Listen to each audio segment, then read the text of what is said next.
For 2,500 years, one civilization has stood right at the crossroads of the world. Its story is epic, it's complex, and honestly, it's absolutely essential if you want to understand our world today. All right, let's dive in.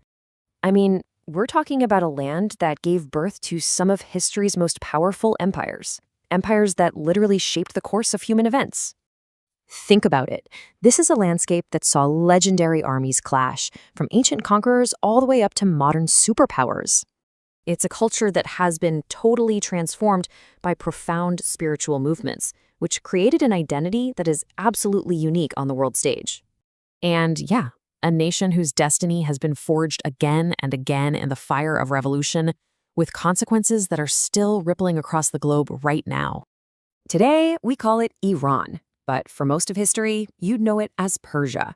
And its story isn't just some regional tale, it's a global one. Understanding it is key to understanding the forces that shape our world. So, let's go all the way back. Long before there was a Roman Empire, way before China was unified, a totally new kind of power rose up from the Iranian plateau. This was the Achaemenid Empire, what we think of as the first great Persian Empire. It all kicks off around 550 BC. This visionary leader, Cyrus the Great, unites the Persian tribes and just launches this mind-blowing expansion. At its peak, his empire was one of the largest the world had ever seen, period. A superpower stretching across 3 continents. And it dominated for 200 years, until Alexander of Macedon showed up and left the capital, Persepolis, in flames. But here's the thing. Their success wasn't just about having a big army. What really set the Achaemenids apart was how they ruled. Cyrus had this revolutionary idea of tolerance. He let conquered people keep their own customs, their own religions. You combine that with a brilliant system of centralized government that still allowed local leaders to stand place, and, well, that was the strategy that held this massive, diverse empire together. Alexander's invasion, it was a total catastrophe. But it wasn't the end of the story. Not even close. Because if there's one theme you see again and again in Iran's history, it's resilience. The empire fell, sure, but the Persian identity, it endured, it adapted, and it rose again. For centuries, new Persian dynasties, like the incredibly powerful Sasanians, rose up to rival Rome and Byzantium. But in the 7th century, a completely new force swept out of Arabia: Muslim armies, bringing with them a faith that would fundamentally and permanently transform Persia. But Persian culture didn't just get erased. Instead, it did what it always does. It adapted. It fused with the new Islamic civilization, the Persian language flourished, and brilliant Persian scholars, scientists, and poets became these central figures in what we now call the Islamic Golden Age, influencing the entire world. Now, something absolutely critical happens that's going to set Iran on a totally unique path. To get it, we just need to quickly define Shia Islam. It's one of the 2 main branches of the faith, and it all comes down to a different view on who should have succeeded the Prophet Muhammad. Okay, so here's the moment. In 1501, the ruling dynasty makes this monumental decision. They declare Shia Islam the official state religion. This one act creates a distinct religious identity for Iran, setting it apart from the rest of the Muslim world, which was, and still is, majority Sunni. This created a fault line that continues to define politics in the region to this very day. All right, let's jump forward to the modern era. By the 19th and 20th centuries, Persia, which is now more and more known as Iran, finds itself squeezed between 2 giant imperial powers, Russia and Britain. But a new discovery was about to change the game entirely. So what was it? What was this one resource, discovered right there under the Iranian soil, that would attract so much foreign attention and completely reshape the country's destiny? One word: oil. All of a sudden, Iran wasn't just a strategic chess piece, it was sitting on top of one of the world's most valuable resources. And with that discovery came immense, overwhelming pressure from foreign powers who wanted to control it. This all came to a head in 1951. The democratically elected Prime Minister, Mohammad Mossadegh, nationalized the country's oil industry, taking it back from British control. Well, this infuriated Britain and seriously alarmed the US, which was deep in the Cold War. The result? A 1953 coup, backed by the CIA and British intelligence, that overthrew him and put the Shah, Mohammad Reza Pahlavi, back on the throne. And for many, many Iranians, this event planted a deep, lasting mistrust of the West. You know, the Shah's rule was this total paradox. On one side, he pushed for rapid modernization. We're talking education, rights for women, things like that. But it all came at a terrible price. Brutal political repression by his infamous secret police, the Savak. They silenced everyone. And while oil money flooded in, it created this massive gap between a wealthy, westernized elite and the more traditional, poorer parts of society. That mix of fear and inequality just fueled this deep, simmering resentment. By the late 1970s, that resentment was boiling over, and a really diverse, you might even say unlikely coalition of people, all with their own reasons for hating the Shah, began to come together. They were setting the stage for one of the most significant events of the 20th century. So how did it happen? Well, first you had secular activists and students demanding more freedom. But the movement didn't really catch fire until influential religious leaders, most famously the exiled Ayatollah Khomeini, managed to channel all that widespread anger, uniting all these different groups under the single, powerful banner of revolution. And this brings us to the final, crucial question. We've seen this incredible story of endurance and change, from Cyrus the Great all the way to the Age of Oil. On the eve of 1979, the nation was right on the brink of another massive shift. So how would this next transformation, this revolution, redefine that ancient, resilient identity for the modern age?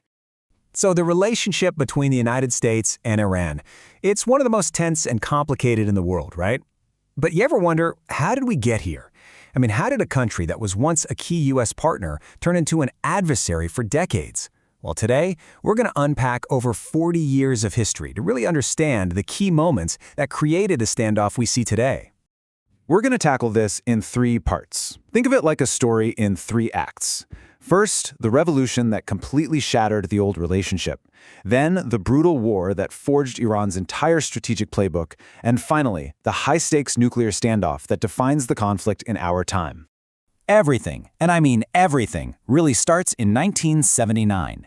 This year wasn't just a change in government, it was a fundamental break with the past, and everything that has happened since flows from it. And we're not talking about a small protest here. This was a massive, countrywide uprising against Iran's king, the US-backed Shah. The streets were absolutely flooded with people from all walks of life, all demanding a totally new direction for their nation. You know, it seemed like this powerful, unshakable monarchy just crumbled, and it happened fast. In January of '79, the Shah fled the country, leaving behind this enormous power vacuum. The stage was set for something radical to take its place. And what followed was just a whirlwind. In February, the revolution's spiritual guide, Ayatollah Khomeini, makes this triumphant return from exile. Just 2 months later, in April, the Islamic Republic of Iran is officially declared. And then came the moment that would poison the well with the U.S. for generations to come. In November, the American embassy was overrun. And the government they created was, and is, really unique. It's not a straightforward democracy, and it's not a pure theocracy either. It's this hybrid, a blend of republican structures like a president and a parliament, but with the ultimate power resting with religious clerics, all led by one man, the supreme leader. You really have to get this dual power structure to understand how Iran works. 444 days. Just let that number sink in. That's how long American diplomats were held captive in their own embassy. This single crisis became the defining symbol of the break with Iran, searing itself into the American psyche. The fallout was swift and permanent. The U.S. cut off all diplomatic relations, it slapped on economic sanctions, and what could have been just a major political disagreement, well, it hardened into a deep, bitter rivalry that lasts to this day. But the revolution was really just the beginning. The next chapter for this brand new Islamic Republic would be written in the fires of a truly devastating war, a conflict that would shape its military, its strategy, and its entire view of the world.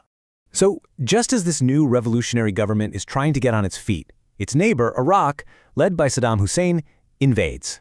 He saw a chance to grab territory and, maybe more importantly, to crush this new revolutionary idea before it could spread. And this wasn't some quick border skirmish. The Iran-Iraq War dragged on for 8 brutal years. Think about that. An entire generation in Iran grew up knowing only total war. It completely defined the country in the 1980s.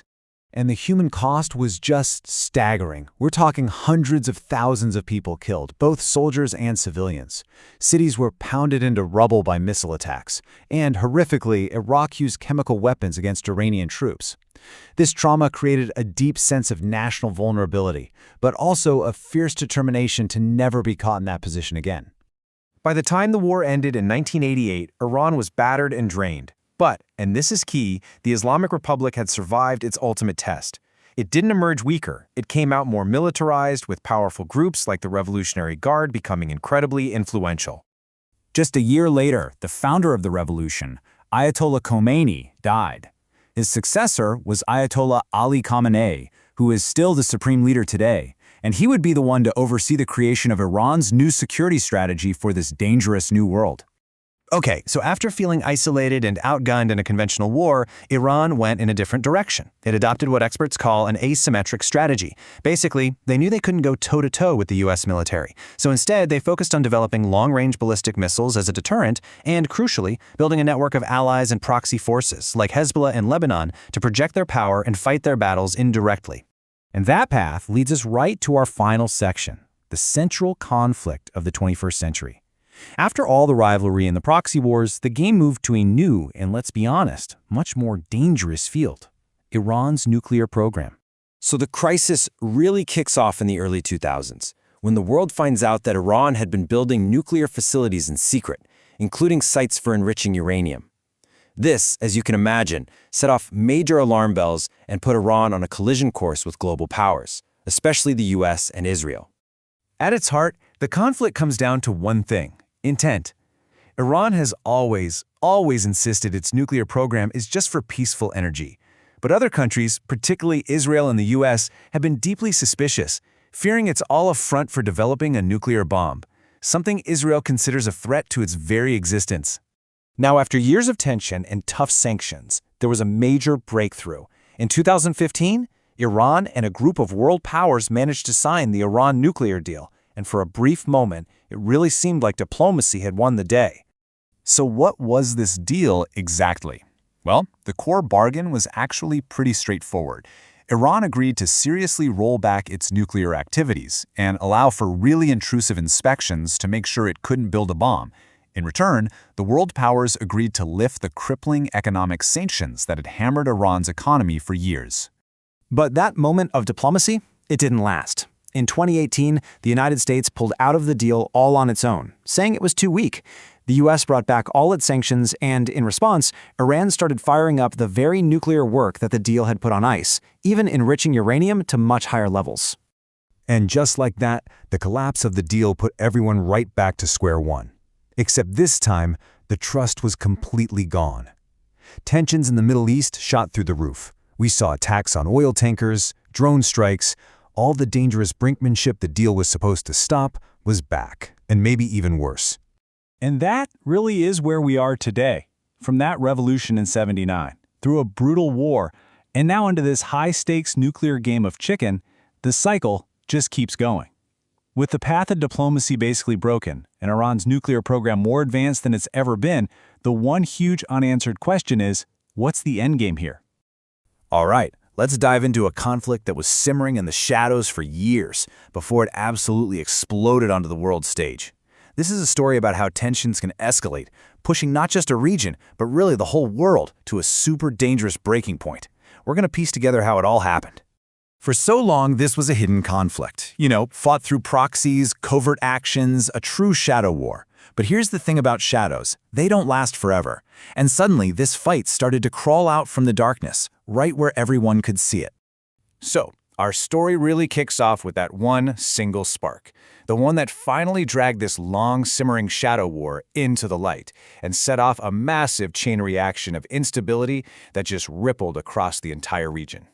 The flashpoint? You ought to go back to 2020. A targeted U.S. drone strike takes out one of Iran's most powerful and visible generals, Qasem Soleimani. Now, Iran's response was swift and it was loud. No ambiguity. They launched direct missile attacks against U.S. bases in Iraq. And just like that, any idea of deniability was gone.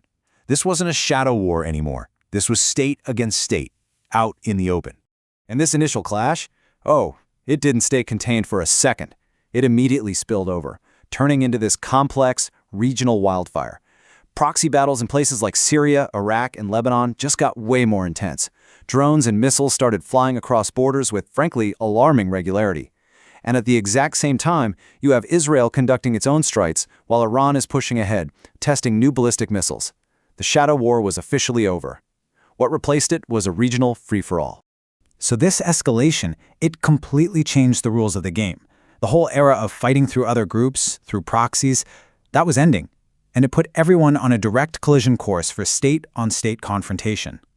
And by 2025, the very nature of this fight had evolved like crazy. Direct missile strikes back and forth became, well, kind of frequent. You had these advanced air defense systems working overtime just to knock them out of the sky. But here's the crucial part. The battle also went digital. Cyber operations started hitting critical infrastructure. It had become a truly modern, multi-front war. And then, in early 2026, it happened. The moment the world was dreading. In a massive escalation, you have coordinated strikes by the United States and Israel hitting Iranian military infrastructure directly. This was, without a doubt, the most dangerous point of the entire crisis, an act that threatened to kick off a full-blown regional war. The global fallout was immediate, and it was severe. This wasn't some contained event. Regional airspace just shut down, grounding flights everywhere. Oil markets totally panicked, sending prices through the roof. And behind the scenes, diplomats were scrambling, pushing every channel to its absolute limit to try and contain this thing.